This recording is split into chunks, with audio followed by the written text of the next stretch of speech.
Itoophiyaatti qorannoo koronaa vaayirasii sa'aatii 24 keessatti taasifameen lakkoofsi namoota vaayirasichaan qabamanii inni olaanaan galmaa'u ministeerri fayyaa ibse. Qorannoo kibxata kaleessaa taasifameen namoota 2323 irratti vaayirasichi argamu ministeerri fayyaa Dr. Liyaa Taaddasaa ibsaniiru.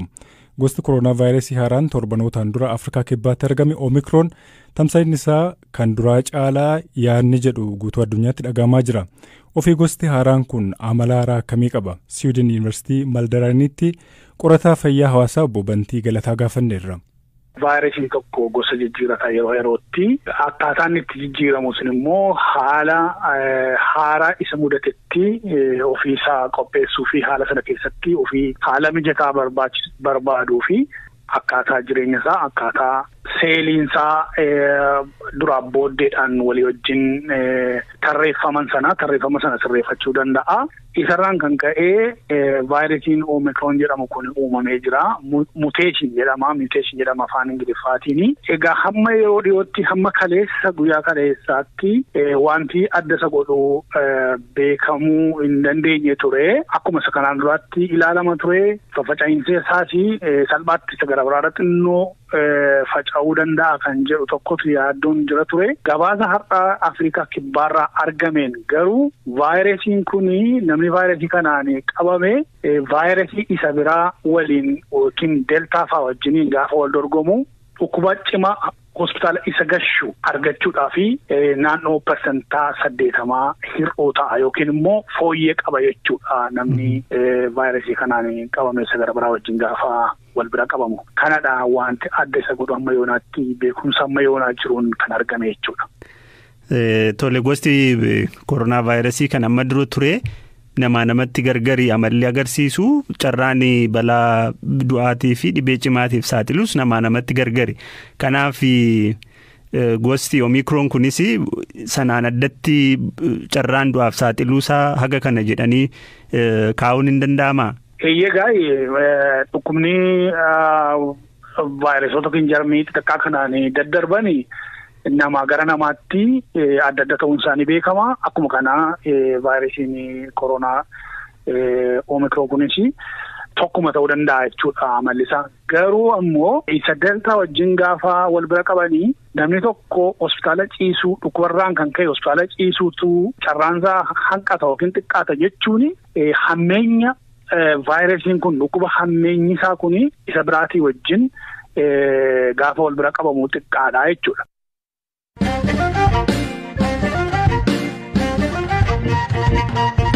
Gara qabiyyee ittaanutti ceena jimaata darbe koomishiniin mirga namoomaa dhaabbata biyyoota gamtoomanii dhimma Itoophiyaa irratti yaa'ii taa'een sarbaminsa mirgaa Itoophiyaa keessa jiru qaama idil-addunyaa qoratu hundeessuudhaaf yaada dhiyaate raggaasisee ture. Mootummaan Itoophiyaa qorannoo qaamni kun gaggeessu akka hin simannee fi waliin akka hin hojjennes beekseera. Murtoon kun Itoophiyaaf hangam yaaddessaadha. Gorsaa dhimma heeraa ijaarsa nageenyaaf dimokiraasii Dr. Adam Kaasee Neezerlaand irraa gaafanneerra. ሁለት ነገር አለ። አንደኛው በኢትዮጵያ በኩል ጉዳዩ እንደ ከሰብአዊ መብት መጣስ እና ከጦርነት ወለመተ ጅራ ቶኮፋ ጋማ ኢትዮጵያቲን ወራና ወሊ ወልቀበቴ ምርግ ነሞማ ሰርበሞ ቶንታኔ ሞቱማን አሜሪካ ፊ ጋምታን አውሮፓ ምርግ ነሞማ አካ አጀንዳ ሳኔቲን ቤክሲፋቹቲ ቲን ገርጋረመኒ መና ጀሩዳ ለማፋን ኮሚሽኒን ምርግ ነሞማ ኢትዮጵያ ፊ ኮሚሽኒን ምርግ ነሞማ ዳበተ ቢዮተ ጋምቶመኒ አማ ወጠበጂቲ ወንተ ጅሩ ወሊን ካንገመገመኒዳ Kanarras darbee waliin hojjechuuf wayita jiranitti adeemsi sochii sana gufachiisu karaa biraatiin dabalamuun adeemsa nageenyaa gufachiisuu danda'a. Dhiibbaan mootummaa Itoophiyaa irratti qabaatu dhiibbaa siyaasaati. Tokkoffaa Itoophiyaan koomishinii hundeeffame waliin hin hojjedhu jechuu yoo tarii itti fuftee kana sababeeffachuun biyyoonni lixaa tarkaanfii fudhanna jechuu malu. Kan biraa immoo Itoophiyaan adeemsa idil-addunyaa kana hin fudhadhu jechuun ilaalchaa fi amanamummaa Itoophiyaa miidhuu danda'a. Itoophiyaan qaama biraa akka biyyattii seensisuuf dirqama hin qabdu. Namoonni qorannoof Itoophiyaa seenuu kan danda'an mootummaan Itoophiyaa yoo eeyyame qofaadha. Biyya tokko fedhii isheetiin alatti dirqamsiisuu kan danda'u mana maree tasgabbii dhaabbata biyyoota gamtoomanii qofaadha. Kanaafuu qaama kana gara biyyaa seensisuun dirqama hin qabu. Gara biyyaa yoo hin seenne qorannoo gaggeessuu hin danda'u jechuu miti. Halaalatti tooftaa garaagaraa gargaaramee ragaa gahaa yoo argate isarratti hundaa'ee gabaasa qindeessuu ni danda'a. Itoophiyaan qaama qorannoo gaggeessu kana Itoophiyaa hin seensifne jechuun garuu qorannoon kun hin gaggeeffamne jechuu miti. Manni maree nageenyaa dhaabbata biyyoota gamtoomanii qaamni qorannoo gaggeessu qorannicha akka itti fufan yookaan dhiisan ajajuu danda'a. Mootummaan sirna sarbamiinsa mirgaa ittiin hordofu amanamaa qabaachuun qaamolee sadarkaa idil-addunyaa yoo amansiise tarkaanfichi duubatti deebisuun ni danda'ama. Haalonni yoo mijatan mootummaan Itoophiyaa waliin hojjenna jechuu danda'a yookaan haaldureewwan garaagaraas baasuu danda'a. Waliinis hojjechuus danda'a ta'a. Itoophiyaan qorannoo kana kan didde qaamoleen ajandaa sana eegalan miira gaarii irraa ka'uun miti yaada jedhu irraa madde. Koomishiniin mirga namummaa Itoophiyaa fi koomishiniin mirga namummaa dhaabbata biyyoota gamtoomanii qorannoo waliin gaggeessuun gabaasni bahee ture. Ameerikaa fi gamtaan Awurooppaa kan isaan barbaadan wanta isaan jedhan kan dhugoomsu barbaadan. Kana jechuun kaayyoon isaanii dhimmicha qorachuu qofa osoo hin taane waa barbaadan argachuudha. የአሜሪካና የአውሮፓ ህብረት የተለያዩ ድርጅቶችን የሚፈልጉት እነሱ የሚሉትን አይነት ውጤት ለማግኘት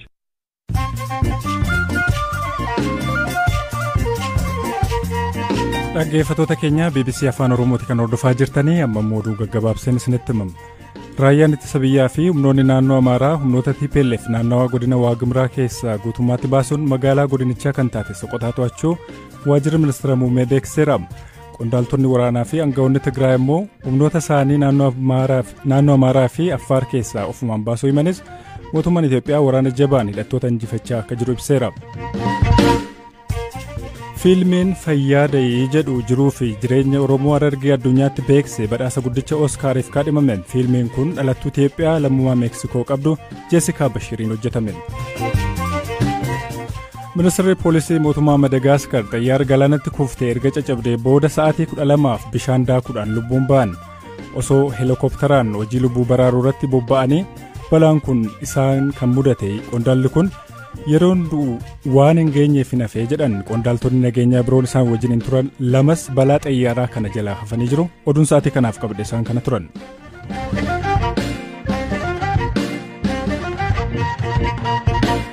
Gara qabiyyee sattaanutti ce'a.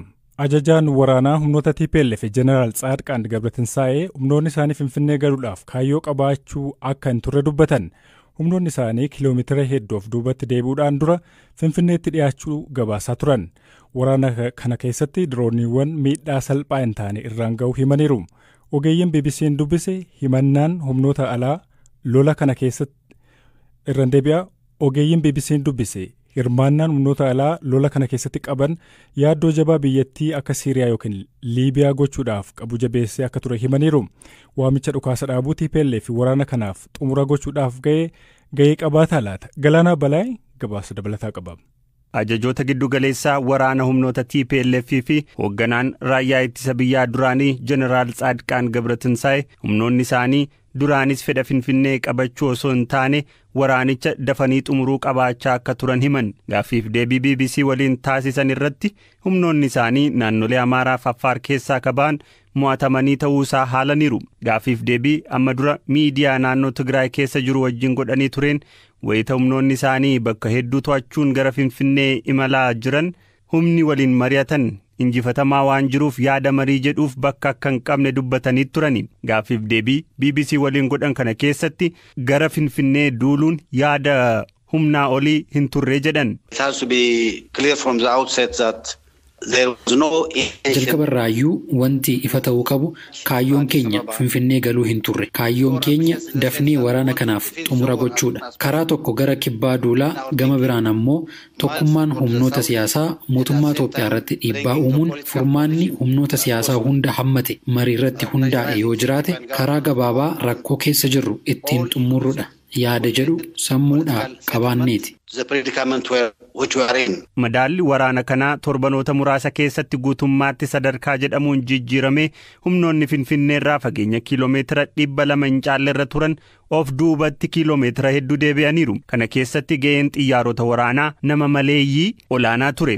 Jeneraal Tsaadqaan miidhaan dirooniin isaan irra ga'e salphaa akka hin taane himaniiru. I would not say it was not a factor. Gahee hin qabu hin jedhu. Garuu ammoo sababa isa tokkittii miti. Gara Finfinneetti yeroo duullu haalli siyaasaa fi dippiloomaasii adeemsa keenya qixxee hin turre. Hawaasni dippiloomaatiikii akka ta'utti ejjennoo qabatee hin turre. Innis dhiibbaa hubannoo keessa galchuu nurra turedha. Keessumaa daandii dheeraa fi lafa bal'aaf dhiyeessiin kennama. Konkolaattonni keenya dhiyeessiif yoo bobba'an haleellaa dirooniif saaxilamoo turan. Kanaaf Dirooniiwwan sarara dhiyeessii keenya irratti dhiibbaa uumaniiru. Jeneraalichi ammaan tana humnoonni isaanii hedduun naannoo Tigraay keessa socho'aa akka jiranii fi lixni Tigraay immoo humnoota Eertiraa, raayyaa ittisaa fi humnoota Amaaraa jala jiraachuu dubbatan. Humnoonni keenya hedduun lafa heera biyyaan akka qaama Tigraayitti beekamu keessa jiru. Ammas humnoonni gara Tigraayitti deebi'aa jiran jiraachuu ni malu. Kan eegumsaaf ramadaman dabalatee ta'us hedduun isaanii amma Tigraay keessa jiru. Hubadhu murtee siyaasaa kana yeroo fudhannu guutummaan lixa Tigraay to'annoo humnoota Eertiraa fi tokkummaa humnoota Itoophiyaa jala jira. Humnoonni Isaayyaas Afeworqii hammi ta'e ammallee kaaba Tigraay jiru. Ajajoonni isaanii Finfinnee taa'anii duula karoorsaa jiru. Ajajoonni meekanaayizidii isaanii humna meekanaayizidii Itoophiyaa ajajaa jiru. Gaanfa Afrikaatti ergamaan addaa gamtaa Awurooppaa duraanii Aleeks Rondoos fayyadamni diroonii fi hirmaannaan biyyoota akka Tarkii, Iraanii fi UAE waa'ee waraana kanaa maal hima gaaffii jedhuuf deebii kana kennaniiru. Hiikkaan isaa akkaan balaa hedduu qaba. Baha Afrikaa keessatti biyya uummata miliyoona 100 ol qabdu keessatti Siiriyaa yookaan Liibiyaa uumuutti madaalamaa dhiibbaan isaa. Eenyu waraana kana eegalu? Lolichi waraana waliinii sabummaa irratti xiyyeeffatutti jijjiirame deeggarsa waraana biyyoota alaan adeemsifamaa jira. Takkaa waraana kana jalqabdee daftee keessaan baatu. Kun wanta hamaa dhalatedha. Amma kun gaafatama qaama humnoota alaa kana afeeree fi keessatti hirmaateeti. Biyyoonni naannichaa ollaa Itoophiyaa ta'an kamuu sodaa jabaa keessa jiru hin dubbatan malee. Ani isaaniif kana nan dubbadha. Humnoonni TPLF naannolee Amaaraa fi Affaar qabatanii turanii bahuu hordofee waamichi dhukaasa dhaabuu fi marii nagaaf godhan gama mootummaa Itoophiyaan ammatti deebii ifa ta'een arganne. Pirees Sekretariin waajjira ministeera muummee Billaneessiyyuu ibsa miidiyaaleef kennaniin waamichi godhame mataasaatti wanta mootummaan Itoophiyaa barbaadu ta'us rakkoo kanaaf falli siyaasaa kennamu haqa gaafatamummaa fi marii irratti bu'uureffamaa jedhaniiru. Waamichi TPLF ejjennoo mootummaa garamitti geessuu danda'a? Nageenya marii irratti hundaa'e ijaaruuf haalli jiru maali ka jedhu irratti BBCtti ka dubbate dhimma siyaasaa Itoophiyaa ka xiinxaluu fi dhaabbata Crisis Group jedhamu keessatti qorataa ka ta'e William Davison mootummaan Itoophiyaa dhimma kana irratti deebii kennuuf yeroo fi marii gochuutu itti jira jedha. Atattamatti mootummaa federaalaa Itoophiyaa irraa deebii eeguun sababa gahaan qabu. Mari'achuu qabu. Haalicha ilaaluu qabu. Mari'atanii deebii isaanii kennu. Wanti barbaachisaan carraa nagaaf dhiyaate kana fudhachuun dhukaasa dhaabuu waliigaltee irratti hundaa irra ga'uudha. Dhuguma amma mootummaan olaantummaa argateera. Kuni garuu deemsa nagaaf danqaa ta'uu qabu. Yaaliin kamuu irra deebiin Tigraay galuu bu'aa ammaan duraan wal fakkaatu qaba. Yaadni akka kanaa waraanni ji'ootaaf tarii immoo waggootaaf akka itti fufuu taasisa. Biyyootni lixaa fi hawaasni idil-addunyaa waraanni Itoophiyaa akka karaa nagaa xumuramu waamicha wayita gochaa turanitti wanni gaafachaa turan keessaa tokko humnootni TPLF naannolee weeraraan qabatan Amaaraa fi Affaar keessaa bahuudha. Amma humnoonni TPLF naannolee kana keessaa bahuun isaanii hawaasni idil-addunyaa yaada dhukaasa dhaabuu fi marii eegaluu laalchisee mootummaa Itoophiyaa irratti dhiibbaa akka godhan taasisaa jedha William. Sagantaa keenya har'aa kanumaan xumurraa isa dura garuu odeeffannoo dabalataa hedduu marsariitii fi akkasuma toora feesbuukii keenya irraa kan isin argachuu dandeessanii sagantaa har'aa kan qopheesse Galaanaa Balaayii kan isin dhiyeesse Hirphaa Gammachuuti waan nu caqastaniif galata guddaa qabdanii iddoo nagaa bulaa.